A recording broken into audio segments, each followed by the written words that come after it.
उत्तराखंड में गरीब छात्रों को बेहतर शिक्षा के लिए उच्च न्यायालय नैनीताल में एक जनहित याचिका दायर हुई है। इस पर न्यायालय में सुनवाई के बाद नोटिस जारी किया गया। याचिकाकर्ता राजेश बिष्ट पिछले 4 साल से बेहतर शिक्षा के लिए लगातार प्रयास कर रहे हैं। बीजेपी याचिकाकर्ता पर आरोप लगाते हुए इसे चुनावी स्टंट बता रही है।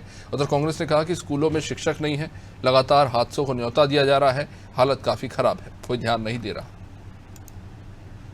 देखिए, इस पे हमारी सरकार गंभीर है और गंभीरता को देखते हुए इस पे कार्य हो रहा है और अधिकारियों को जमीनी स्तर पर उतारा गया। और दूसरी बात अगर देखी जाए तो इसको पॉलिटिकल स्टंट भी कहा जा सकता है, क्योंकि जो दूसरी पार्टी का व्यक्ति है वो पार्टी को बिलोंग करता है और एक दूसरे की छवि बिगाड़ने के लिए चुनावी दौर में ही उनको क्यों नजर आया कि हमें इस पर एक याचिका दायर करनी चाहिए, क्योंकि अब तो लोकसभा चुनाव एकदम निकट है, निकाय चुनाव एकदम करीब है और उस समय अगर वो इस तरीके की चीजें डाल रहे हैं तो वो ये साबित करता है कि वो एक पॉलिटिकल स्टंट खेल रहे हैं। इसमें हम लोगों ने पूरे प्रदेश में ABCD कैटेगरी करके सारे स्कूलों की डिटेलिंग की है।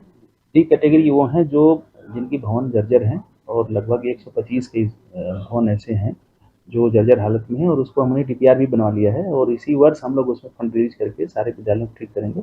C कैटेगरी वाले वो हैं जो बृहद मरम्मत की जिनको जरूरत है और उसको ठीक करेंगे, उसकी भी DPR बनने की कार्रवाई चल रही है। A और B ऐसे हैं जो ठीक हालत में है, तो हमने सारे स्कूलों की अपनी मैपिंग कर ली है और इस वर्ष ही जो D कैटेगरी वाले हैं उनको हम लोग ठीक करेंगे।